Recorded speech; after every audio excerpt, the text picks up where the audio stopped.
Grand Dialogue. Sigi Kafoba. Idawani wa Makara. Le Grand Dialogue, l'émission de débat du studio Tamani sur votre radio. Chenni Beri. Halud Mauni. Chenni Beri. Sigi Kafoba. Le Grand Dialogue.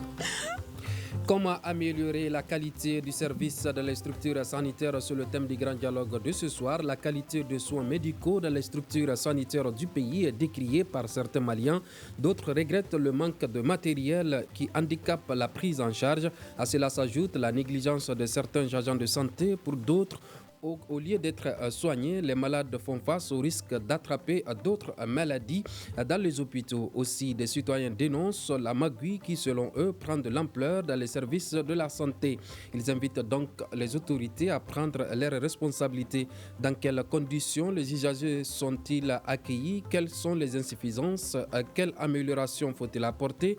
Comment améliorer la qualité de soins dans les services de santé? On en parle dans ce grand dialogue avec Dr Ousmane Ly, secrétaire à l'organisation et à la communication du collectif pour la promotion de l'éthique et de la déontologie des professionnels de santé. Abdelwahab Diakité, président de l'ASCOMA, Association des consommateurs du Mali, et Dr Aboubakrine Maïga, médecin à la retraite, que nous espérons l'avoir au cours de ce débat. Nous avons également sollicité l'Agence nationale d'évaluation des hôpitaux du Mali. À la présentation, je suis Mrana Kilomaïga, invité auditeurs, téléspectateurs, bonsoir et bienvenue. Le Grand Dialogue. Docteur Ly, avant de rentrer dans le vif du sujet, dites-nous quel rôle joue votre organisation dans les structures sanitaires du pays. Merci bien, Abou Akrin et Imran. C'est un plaisir d'être sur votre plateau. Alors, notre organisation est une toute nouvelle organisation. Donc, dire qu'elle joue des rôles dans les structures, c'est aller loin. Nous sommes en train de nous mettre en place, de nous structurer. Mais on peut dire que qu'est-ce qui nous a amené à mettre en place cette association qui est un collectif. Allez-y. Alors, la raison elle est principale d'abord. Nous sommes partis d'un constat simple, que nous, professionnels de santé, nous sommes aussi des patients potentiels. Donc, le constat de faire que nous sommes tous des patients potentiels, donc, nous a amené à regarder, nous, en tant que professionnels de santé, qu'est-ce que nous faisons? Est-ce que nous le faisons dans les règles de l'art? Et donc, nous nous sommes rendus compte que les professionnels de santé ont des déficits de connaissances sur ce qui est l'éthique et la déontologie de nos professions. Donc, c'est ce qui nous a amené à créer ce collectif pour faire la promotion de l'éthique et de la déontologie dans le cadre de l'exercice de nos professions. Parce que nous sommes allés regarder, quand vous lisez les textes le code de déontologie médicale, par exemple, ou bien le code de déontologie des infirmiers, des infirmières, ou le code de déontologie des sages-femmes ou bien des pharmaciens, les choses sont très claires. Si nous les respectons, nous ne pouvons faire que du bien, que servir le malade. Donc c'est la raison pour laquelle nous nous sommes mis ensemble pour amener les professionnels à respecter les codes de déontologie, à les comprendre et à l'appliquer au quotidien. Parce qu'à notre avis, c'est ce qui manque. Quand les gens pratiquent, ils ne pensent pas tout de suite au code de déontologie et éthique donc, dans les professionnels de santé. Donc nous, notre objectif principal, c'est d'amener les professionnels de santé, chaque acte qu'ils vont faire, ils vont penser d'abord éthique et déontologie. Donc, quand vous dites que vous êtes également des patients potentiels, est-ce à dire que vous êtes parti du constat où le métier de médecin n'est pas aussi peut-être appliqué comme il le faut dans les structures sanitaires? Vous pouvez aussi buter à des difficultés auxquelles tous les patients sont confrontés dans nos structures de santé? Oui, tout à fait. La première des choses, c'est vraiment l'accueil du malade. Je suis sûr que si vous faites une petite enquête tout de suite là, ou bien faites un petit micro-trottoir, les gens vont se plaindre de l'accueil. Or, l'accueil, c'est la première des choses. La manière de recevoir quelqu'un qui est malade, vous résolvez 50% de son problème. Et malheureusement, aujourd'hui, à la limite, on a l'impression que ceux qui sont à l'accueil, on les a obligés à être là. Et ça, ce n'est pas bon. Ils doivent faire ce travail par plaisir, par amour. Et c'est ce qui va leur faire respecter les codes d'éthique et de déontologie. Mais si les gens pensent qu'ils sont là parce que et ils n'ont pas autre chose à faire par défaut, c'est pas bon. Donc, il va falloir que les responsables qui choisissent ce qu'ils doivent faire, l'accueil, parce que l'accueil, c'est l'image première qu'on a d'une structure de santé. Donc, si on met des gens qui vont être souriants, accueillants, qui ont de l'empathie, c'est ça le vrai mot, de l'empathie envers les personnes, que ce soit des patients ou bien des accompagnants, envers eux, je suis sûr que même les insuffisances que nous avons dans nos structures seront un peu plus tolérées. D'accord. Mais tant qu'on ne résolvera pas le problème de l'accueil, on n'aura rien résolu. Alors, quel est aujourd'hui, selon vous, le taux de couverture de soins de santé dans les hôpitaux du Mali, dans les structures sanitaires en global? Bon, en fait, je pense que cette question, elle est très, très difficile à répondre. On ne peut pas dire quel est le taux de couverture de soins dans une structure sanitaire. Non. Ce qu'on pourra dire, c'est quelles sont les offres de services disponibles dans une structure de santé.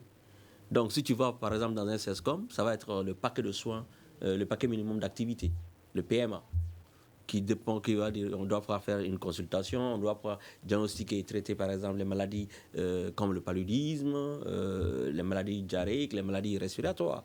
Et donc quand on va remonter un peu plus haut, ça va être le centre de santé de référence qui est aujourd'hui l'hôpital de district. Et à l'hôpital de district, on va avoir une offre avec 4 spécialités de base, qui va être la chirurgie générale, la pédiatrie, la gynécologie obstétrique, et puis il y aura une spécialité, qu'on appelle ça, de complément, qui peut être soit l'ORL, soit qui est l'otorhinolaryngologie, c'est-à-dire les maladies de la bouche, des oreilles, ou bien la dentisterie, c'est pour les dents, ou bien l'ophtalmologie, ou bien il y en a qui vont avoir la médecine interne.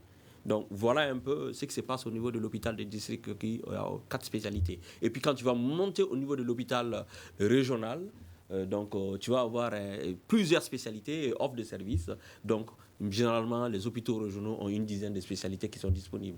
Et tu monteras après au niveau de l'hôpital universitaire, qui sont les superstructures, qui vont avoir toutes les spécialités à peu près, ou bien être spécialisés dans un seul domaine. Par exemple, on a un centre ophtalmique universitaire qui s'occupe que des yeux, c'est l'IOTA. On a un centre ophtalmique universitaire qui s'occupe des maladies de la peau, c'est l'hôpital de dermatologie. Donc voilà un peu ce que je peux dire. Mais quand nous devons aller sur les statistiques et les chiffres, nous dirons que oui, l'offre de services est assez insuffisante au Mali. C'est pour cela qu'on a des problèmes. Parce qu'on a une insuffisance en ressources humaines, on a une insuffisance sur certains plateaux techniques, même si très souvent je ne suis pas d'accord, et je pourrais vous l'expliquer dans le cours du débat. D'accord. Abdelwahab Adjakité, il a parlé du mauvais traitement des patients dans les structures sanitaires, notamment au niveau de l'accueil, d'où la naissance de leur organisation. Vous, quelle évaluation faites-vous de la qualité de soins dans nos structures de santé? Non, moi, je pense que le docteur Lee a tout dit. En réalité, d'abord, quand on parle de l'accueil, vraiment, c'est déplorable. Je vous dis tout simplement un cas spécifique. Ça, c'est, je ne sais pas, le CCRF de l'Afrique. Et nous sommes en train de préparer un dossier par rapport à ça, au niveau de la maternité. C'est déplorable. Qu'est-ce qui est déplorable? Là-bas, non. L'accueil d'abord. Les femmes ont même peur, d'après certaines femmes. C'est-à-dire, ils ont peur même d'entendre le mot maternité de la fièvre. Et c'est extrêmement grave. Nous sommes en train de faire un dossier pour le médecin-chef qui est réellement disponible. Bon, maintenant, parler même de la qualité des soins actuellement, moi je pense que le contexte même ne s'y prête pas pour une bonne qualité des soins. C'est-à-dire? D'abord, le personnel médical, le plateau technique, la crise énergétique. Donc voilà, dans ces conditions-là, réellement, on ne peut même pas parler de qualité des soins. Donc aujourd'hui, quelqu'un qui va dans une structure sanitaire, tu vois, nous disons très souvent c'est la porte, quoi. Alors que ce qui n'est pas normal. Avoir une bonne porte, c'est quoi? C'est-à-dire avoir une connaissance, porteur d'une blouse blanche pour t'orienter. Alors que logiquement, cela ne devrait pas y avoir. Parce que tout simplement, au niveau de l'accueil, on devrait avoir un personnel qualifié, souriant, aimable, qui puisse réellement diriger le malade. Mais malheureusement, tel n'est pas le cas généralement dans nos structures sanitaires. Donc, quand il parle de déontologique et d'éthique, réellement, nous avons salué la naissance de ces structures-là. Parce qu'aujourd'hui, quand on va, c'est le problème déontologique et d'éthique qui persiste dans nos structures sanitaires. C'est pourquoi toujours on parle de serment, je parle sous son couvert d'Hippocrate ou autre là. Mais aujourd'hui, la profession vraiment est exercée dans la majeure partie des cas sans éthique et déontologie. Pourtant, nous avons un système informatisé pour permettre aux patients d'être pris en charge et de ne pas aussi attendre une longue file d'attente comme il le faut. Oh non, ça c'est... Attention. D'ailleurs, bon, le précurseur même de l'informatique là, dans le domaine sanitaire, il est là. Ben, en fait, c'est juste pour une meilleure gouvernance des hôpitaux. Mais ce n'est pas fait pour réellement permettre aux malades, en tout cas, de ne pas faire de longues files d'attente. Non. Quand vous partez dans une structure sanitaire, d'abord l'accueil. Quand on crie d'abord sur un malade, et généralement, les accompagnants ne peuvent pas se contenir. Parce que personne ne vient dans une structure sanitaire comme ça. On ne vient pas comme ça. C'est sous contrainte qu'on vient. Donc, quand on vient déjà, on est d'abord démoralisé. Et si on n'est pas bien accueilli, la plupart des patients pensent qu'il faut agir soi-même, ce qui n'est pas bon non plus. Bon, ça c'est un. Deuxièmement, quand on parle de choses, tu vas voir un médecin aujourd'hui, le diagnostic souvent, il est biaisé. Ou bien, 2 jours après, vous partez voir un autre, lui, il te fait encore reprendre tout ce que l'autre l'a fait. Moi, j'ai un camarade précisément qui est à l'hôpital Gabriel Touré. Pendant combien d'années, pendant combien de mois, on lui a dit qu'il n'avait rien. Mais en réalité, c'était juste un problème de diagnostic. Et voilà, il est là-bas aujourd'hui. Donc, vraiment, et quand on parle également de la salubrité, c'est-à-dire l'état de salubrité des structures sanitaires, logiquement, les structures sanitaires doivent être toujours... On va en parler tout à l'heure. Parce que tout ça rentre dans la qualité des soins. Hein. Tout à fait. Voilà. Il disait tout à l'heure qu'on crie sur les malades. Est-ce que vous avez fait des constats qu'on crie sur les malades? Si oui, qui crie sur les malades? Bon, malheureusement, on est obligé de reconnaître ça. Moi, ça ne me fait pas plaisir de reconnaître ça en tant que professionnel de santé. Mais c'est ce que je dis, au niveau de l'accueil, il y a des personnes qui ne se comportent pas bien. Et ceux qui ne se comportent pas bien, si vous avez, qu'on appelle ça, 50 personnes qui se comportent bien, mais si vous avez 2 personnes qui ne se comportent pas bien, c'est les 2 personnes qui ne se comportent pas bien qui vont prendre le dessus. Parce que ce qui est mal, c'est ce qui est très perçu rapidement. Donc, pour moi, il faut vraiment qu'on forme les gens, on apprenne aux gens à dire... je parle d'une chose très simple, c'est de dire, prends l'autre en charge comme tu aimerais qu'on prenne ta propre mère en charge. Prends l'autre en charge comme tu aimerais qu'on prenne en charge ton propre père, ton frère, ta soeur. Et pour être ironique sur les réseaux WhatsApp de médecins, je dis même souvent, prends l'autre en charge comme tu aimerais qu'on prenne en charge le petit frère ou bien la petite sœur de ta copine ou bien de ton copain. Je le dis très souvent, juste par boutade. Parce que c'est extrêmement important, la manière de parler aux gens. Et c'est ce que je dis, c'est ce qui est souvent aussi curieux. Je dis que personne ne vient, ne cherche à aller, par exemple, à l'école de médecine ou bien à une école d'infirmier ou bien d'infirmière ou de sage-femme parce que, de prime abord, qu'il veut gagner de l'argent. Si vous interrogez ceux qui s'orientent vers ces professions au début, je vous jure que 90% ne te diront pas que c'est pour devenir riche. Généralement, c'est pour servir. C'est parce qu'ils sentent le besoin de soigner, d'aider l'autre. Bon, probablement, c'est au cours du parcours ou bien quand ils sortent, ils viennent trouver souvent des conditions qui ne sont pas les meilleures qui fait que probablement peut-être les gens changent. Et c'est la raison pour laquelle nous, on met ce collectif en place. On dit, on veut que les gens travaillent avec éthique, avec déontologie et avec professionnalisme. Que les gens aient de l'empathie envers l'autre. quand l'autre va venir, qu'on s'en occupe comme si on est en train de s'occuper de soi-même. Et c'est la seule condition pour changer les choses. Parce que si on fait ça, tout est dans ça. Et vous avez dit que vous avez d'autres questions, on va pouvoir les développer. Mais j'aimerais quand même revenir sur une question que vous avez posée. Vous avez dit que tout est informatisé. Non, tout n'est pas informatisé. Généralement, c'est le bureau des entrées qui sont informatisés. Nous sommes même actuellement de faire une étude sur l'impact de la digitalisation du système de santé sur la couverture sanitaire universelle. Donc, dans le cadre de cette étude, on a regardé un certain nombre de structures. Non, la majorité des structures ont leur bureau, là où on paye l'argent qui est informatisé. Mais le reste du service n'est pas très généralement informatisé. Rares sont les services au Mali où on a une informatisation de bout en bout. C'est-à-dire le bureau des entrées, le dossier médical du patient auprès du médecin, la pharmacie, le laboratoire, l'imagerie, qu'on ait tout ça ensemble et que si on demande quelque chose par rapport au patient, tout est dans son dossier. Parce que l'informatisation doit être centrée sur le patient. C'est ce qui va rendre service au médecin, c'est ce qui va rendre service à l'infirmier, c'est ce qui va rendre service au pharmacien, au laboratoire et au patient lui-même et à l'administration. Parce que tout ce qui est fait autour du patient, eh bien, c'est l'administration qui finit par gérer ça. Et même ce qu'on appelle, dans le cadre de ce qu'on appelle le recouvrement de coûts, ça va se faire très bien. Mais aujourd'hui, il y a très peu, sinon je dirais, il n'y a presque pas de structure sanitaire au Mali.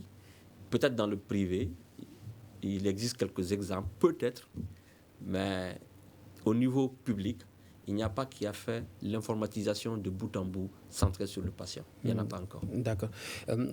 On a parlé tout de suite des cris sur les patients. Est-ce que ces cris-là, ce sont des cris récurrents ou tout simplement c'est des cas isolés? Bon, c'est ce que j'ai dit. Si vous faites un micro-trottoir tout de suite là, vous allez vous en rendre compte. Il ne faut pas qu'on se cache la vérité. Si on en parle, c'est parce que c'est devenu récurrent. Mais que font les autorités hospitalières par rapport à ça? Ah, c'est ça. Moi, je dis que c'est de la responsabilité des directeurs des hôpitaux. Pour moi, le ministre n'a rien à voir avec ça. C'est de la responsabilité des directeurs des hôpitaux. Est-ce qu'ils ont le plein pouvoir de leur gestion? Eh ben, moi, j'ai été directeur d'une structure. On a le plein pouvoir. Les gens racontent leur vie. En fait, c'est aussi simple que ça. Si tu veux rendre service, tu veux travailler dans les règles, eh ben, si on te confie la mission, fais la mission selon les règles. Mais les gens, pour moi, c'est de la fuite en avant. C'est des non-dits. C'est souvent avoir peur des syndicats pour rien. Quand quelqu'un ne fait pas bien son travail, il faut le relever. Nous avons ce qu'on appelle un problème d'impunité dans nos structures. Ceux qui ne font pas bien sont intouchables. Et c'est les responsables qui les rendent intouchables. Sinon, c'est très simple. Moi, si un syndicat dit je veux gréver 1000 heures parce que quelqu'un qui ne fait pas bien son travail, parce que c'est ça, il ne faut pas non plus être injuste. Ce n'est pas parce que la tête de quelqu'un ne me plaît pas qu'il faut aller toucher. Non, il faut documenter. Les faits sont les faits. Si vous documentez et que vous avez les faits, vous punissez. Et quand ça va remonter même, je dirais, sur le président de la République, quand il voit que vous avez raison, il va vous dire de bien continuer. Il va même dire frappez-le très bien. D'accord. Abdelwahab Diakité, vous avez dit que vous êtes en train d'écrire sur l'hôpital de Lafia à Bougou pour le en train de préparer un dossier. En train de préparer un dossier sur le CCRF de Lafia Bougou pour mauvais traitement au niveau de la maternité. Est-ce que c'est seulement au niveau de cette maternité que vous avez observé ces mauvais traitements ou sur l'ensemble du territoire vous avez d'autres trucs aussi à faire sur ce dossier? Non, en fait, il faut être très honnête. C'est-à-dire, quand il y a des cas, sincèrement, le médecin-chef s'est toujours montré disponible. Et quand on lui pose le problème est généralement résolu. C'est pourquoi, mais quand on a parlé de la qualité des soins, j'ai donné ça en tant qu'exemple, et en précisant que nous allons aller le voir également. Comme il l'a dit tout de suite, c'est un responsable qui n'hésite pas à prendre des décisions. Malheureusement, docteur Lee, il faudra relativiser parce que nos docteurs généralement sont très fragiles maintenant. Pourquoi? Parce que les organes de gestion des hôpitaux ne fonctionnent pas à hauteur de souhait. C'est généralement à la télé, bon, paf, on attend, on a relevé tel directeur. Alors que réellement, si les organes de gestion fonctionnaient à merveille, ce n'est pas à la télé qu'on doit apprendre ça. Donc c'est la fragilité. Voilà. Pourtant, le Mali dispose aujourd'hui des hôpitaux de 2e référence et de 3e référence. Malgré ces améliorations, la qualité de soins reste à désirer. Qu'est-ce qui explique, selon vous, cette situation? Non, d'abord, moi, je dirais d'abord, parce qu'il faudra, c'est une pyramide sanitaire, quoi. Donc, je parle toujours sous le couvert de docteur. CESCOM, centre de référence, et puis hôpital 2e référence, et puis hôpital 3e référence. Donc, les structures qui les gèrent ne sont pas les mêmes. C'est-à-dire, quand on est au niveau des hôpitaux de 3e référence, déjà, c'est un conseil technique en charge de ces hôpitaux qui les gère. Et c'est le directeur général de l'hygiène publique, chose qui gère les centres de référence, communément appelés les hôpitaux de district. Malheureusement, on fait des belles réformes, mais on ne va pas jusqu'au bout. Logiquement, ces CCRF-là ne devraient plus exister, mais ce sont des hôpitaux. Malheureusement, le plateau technique, l'accompagnement nécessaire n'a pas eu lieu. Donc tout ça, conjugué, fait en sorte que la qualité ne peut pas être à hauteur de souhait. Vous prenez par exemple avec cette crise énergétique. L'autre jour, c'était le CCRF de Sogoninko. Du matin jusqu'à 16h, on attendait les résultats. Les patients attendaient les résultats à cause de l'électricité. Vous pensez réellement que, c'est même les résultats qui sortent là, on peut avoir des doutes par rapport à ça. Bon. Et vous prenez également le cas de l'hôpital de l'odontostomatologie. Déjà à 14h, on ne peut plus travailler. Donc déjà, quand il y a la crise énergétique, là, la qualité des soins ne peut pas suivre. Ça, c'est un. Deuxièmement, le personnel également est insuffisant. Le plateau technique est insuffisant. Imaginez aujourd'hui, quand on vous donne des analyses à faire, même dans un hôpital de 3e référence, par exemple Gabriel Touré, systématiquement, on te dit d'aller à côté. C'est dans les cliniques privées. Bon, ce phénomène-là également, malheureusement, les consommateurs ne parviennent pas à les gérer. Mais ces cas d'impunité ne sont-ils pas remontés au niveau national? Non, c'est remonté. Mais c'est comment c'est remonté? Parce que les gens ne savent pas comment se plaindre. On pense que, ça dit, tout le monde peut se rendre justice. Ça, ce n'est pas normal. Donc, c'est des cas qui sont là décriés, mais malheureusement, on ne fait pas cas toujours. Par exemple, quand quelqu'un m'a dit « Ah, attention, j'ai été dans un laboratoire X et le médecin m'a dit non, qu'il faut aller de l'autre côté. » Je lui ai dit « Bon, ok, allez-y voir ce médecin-là et vous lui dites que vraiment décrire que c'est-à-dire les résultats de ce labo de l'hôpital-là ne sont pas fiables. » Et en ce moment, je vais intervenir. Et finalement, ils ont continué. Mais tout le monde n'a pas cette capacité-là et de réaction. Et quand on dirige, c'est uniquement sur le privé. D'accord. Voilà. Nous n'avons toujours pas Dr Aboubakrine Maïga au bout du fil. Pourtant, le Mali a adopté en 2002 la politique d'orientation sur la santé qui a pour but d'améliorer la qualité de soins dans les services sanitaires. Que devient cette loi d'orientation sur la santé? Merci bien.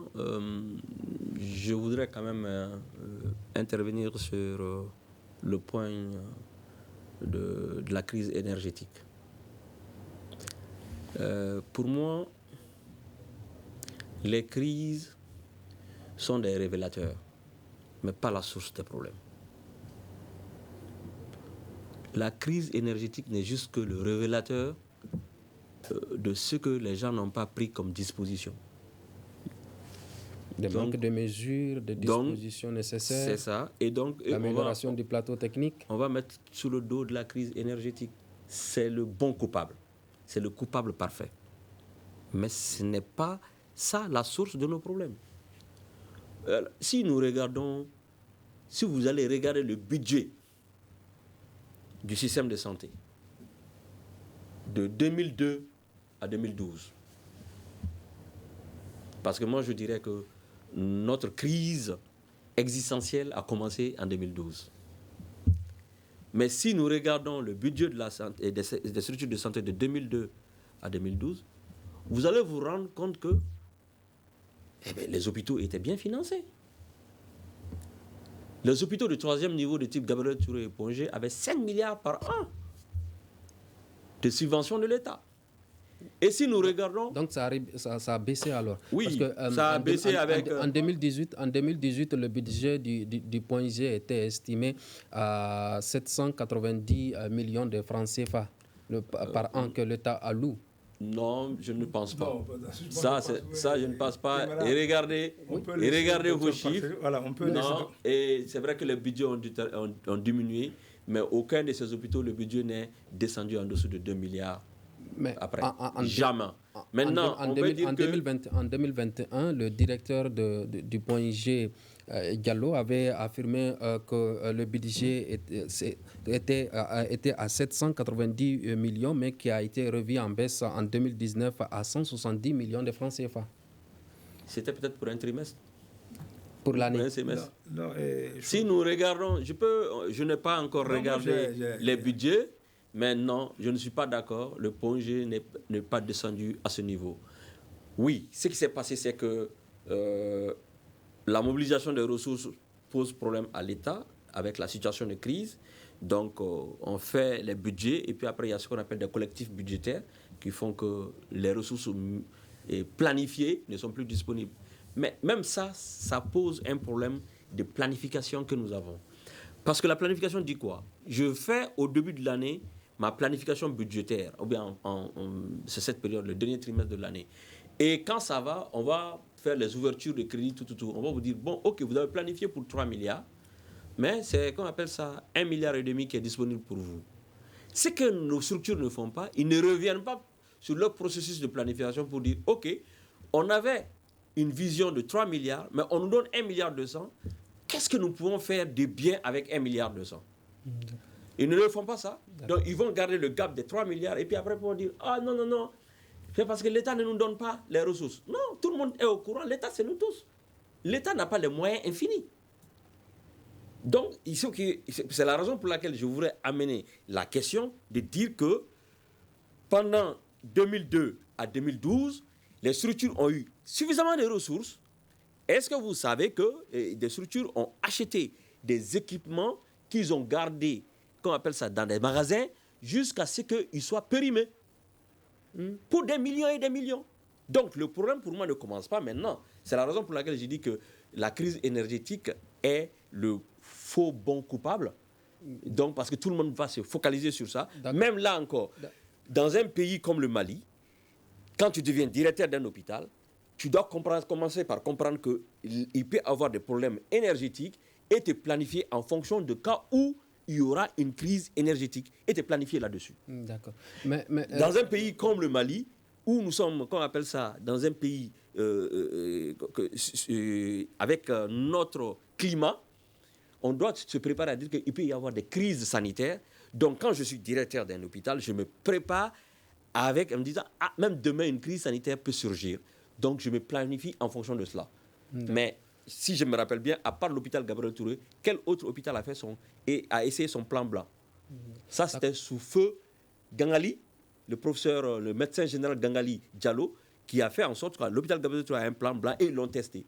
Mais allez voir maintenant s'il y a des hôpitaux qui ont des plans blancs et qui le testent. Et ça, ce n'est pas de la responsabilité ni du gouvernement ni du ministre, c'est du directeur. Par rapport à la question sur la loi d'orientation sur la santé, que devient cette loi aujourd'hui adoptée en 2002? Oui, la loi d'orientation, pour moi, c'est ce qui est en application. Et je serais d'accord qu'on la révise avec toutes les réalités qu'il y a. On révise pourquoi la loi d'orientation... Ça a été révisé en 2018. Donc ça, c'est la loi hospitalière. La loi hospitalière qui c'est vous que là, vous parlez de la loi numéro 02-050 du 22 juillet 2002, modifiée par la loi numéro 2018-050 du 11 juillet 2018. Là, je suis d'accord avec vous. Ça, c'est la loi portant loi hospitalière. Ça, c'est différent de la loi d'orientation sur la santé. Donc, oui, cette loi, elle a été révisée et elle est très intéressante. Par exemple, quand on regarde l'article 5 de cette loi, Sous-section 2 des établissements hospitaliers. L'article 5 dit quoi? Les établissements hospitaliers assurent le diagnostic, le traitement et la surveillance des malades, des blessés et des femmes enceintes en tenant compte des aspects psychologiques et sociaux du patient. Ils assurent aussi, lorsque nécessaire, leur hébergement. La qualité de leur prise en charge constitue un objectif essentiel pour tout établissement hospitalier. Les établissements hospitaliers participent également à des actions de santé publique dans la limite de leurs compétences. Donc vous voyez, la qualité est l'élément essentiel qui est mis dans l'article 5 de cette loi. Et c'est la raison pour laquelle moi je dis que la responsabilité, c'est ceux qui ont la gestion des structures de santé. Parce que la question n'est pas seulement les moyens, ni le plateau technique. Quand tu vas, qu'on appelle ça, dans un CESCOM au fin fond du Mali, mais il n'y a pas de réseau d'électricité. Mais si vous trouvez que ce CESCOM, il est propre, et que les professionnels de santé qui sont là, et Dieu seul sait qu'il en existe des CESCOM parce que je les ai visités sur le terrain, et les patients sont contents de leur service, malgré que le plateau technique soit limité. Tout est aussi une question de ressources humaines, même si elles ne sont pas suffisantes, mais les ressources humaines qui sont là, il faut qu'elles soient conscientes, qu'elles soient au service du patient. D'accord. Diakité, vous avez parlé de l'insalubrité dans le centre de santé. À cela s'ajoute également la disparition des médicaments, le manque de matériel de travail. Ce constat a-t-il été fait chez vous? Si, mais non, bon, et tous ces constats-là sont réels. Mais moi, je voudrais d'abord aller dire à chose à Dr Lee que, en fait, ce que vous êtes en train de dire là, si nous partons par les textes là, tout est rose. Mais dans l'application, vraiment. Aujourd'hui, les hôpitaux sont confrontés à des problèmes réels, notamment des ressources financières, du personnel, etc. C'est clair. Et à un moment bien déterminé, si nous prenons par exemple 2018, c'est-à-dire c'est en 2018 que les budgets des hôpitaux ont commencé à être réduits. Et en 2018, ils ont réduit de 2 milliards les budgets, c'est-à-dire cumulés de tous les hôpitaux du Mali. Et en son temps, même, j'ai fait un article, mort programmée, budget 2018, mort programmée des hôpitaux du Mali. En son temps, le ministère en charge des Finances a essayé de me choisir, mais je suis resté sur ma position. De vous choisir, c'est-à-dire? Oui, parce que pour eux, ce que j'ai dit n'était pas vrai. Mais les journalistes... Vous intimidez alors? Voilà, m'intimider, mais en fait, les Échos qui ont publié en son temps ont dit, OK, il y a une page droit de réponse, venez contredire ce qu'il a dit. Mais on n'a jamais pu le faire. Aujourd'hui, les budgets qui sont annoncés au niveau des hôpitaux potentiels ne sont jamais mis à disposition, ne sont jamais disponibles. Cela est réel. Bon, maintenant, et le vol, tout ce qui s'ensuit là, tout cela dépend de l'organisation interne des hôpitaux. C'est clair. Si nous prenons par exemple l'hôpital je ne parlerai pas de mon hôpital, ça c'est l'hôpital de Kati, on va me dire je suis en train de... Mais l'hôpital du Mali, jusqu'à présent, ces mauvaises pratiques-là n'ont pas atteint l'hôpital du Mali. On ne vole pas de médicaments là-bas. Mais c'est fait ailleurs. Donc ça dépend des gens et du personnel qui est sur place. Voilà. Bon, l'instabilité, c'est-à-dire les budgets alloués aux subventions des hôpitaux, c'est dans les subventions publiques là, c'est dans ça là où effectivement les services de nettoyage et tout ce qui s'ensuit sont réellement pris en charge. Mais présentement, on pense que les hôpitaux ont des ressources propres qui peuvent les permettre de prendre tout ça en charge, ce qui est faux. Cela ne peut être fait que si on augmentait les tarifs des hôpitaux. Nous avons dit non, en tant que consommateurs. C'est avant tout des organismes publics et ils ont des missions de service public. Donc, il n'en est pas question d'élever les actes. Parce qu'en fait, les subventions qu'on donne là, c'est à partir de nos impôts. D'accord, mais avec de telles pratiques, peut-on s'attendre aux résultats escomptés? Si, non. Et il s'agit juste de mettre un mécanisme sur place permettant de juguler tout ça. C'est-à-dire le jour où on va responsabiliser les directeurs vont se sentir... ne seront pas fragiles, quoi. Parce qu'en fait, aujourd'hui, quand on est nommé directeur, du jour au lendemain, on t'enlève, sans raison. Donc, vous voulez dire que les directeurs ne sont pas autonomes automatiquement? Non, pas autrement. Ils sont là, ils pensent qu'ils sont liés au ministre, alors qu'en réalité, ils ne sont pas liés au ministre. Ils sont liés au conseil d'administration. Et malheureusement, peu de ministres là savent ce que dans les missions d'un conseil d'administration. Il est dit clairement dans la loi là qu'un directeur d'un hôpital est nommé sur proposition du ministre en charge de la santé. Et le décret est pris en conseil de ministre, mais après avis du conseil d'administration. Donc, dans ces conditions-là, est-ce que réellement le directeur peut être sauté sans l'avis du conseil d'administration? Mais non. Cela n'existe pas. Donc, les directeurs sont fragiles.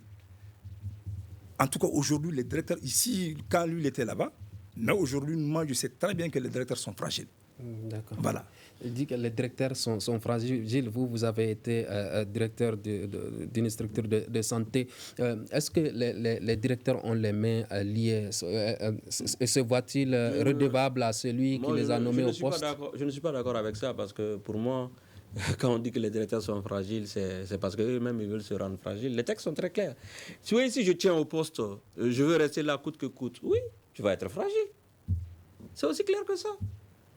Si tu dis je n'applique que les textes là, tu ne seras jamais fragile.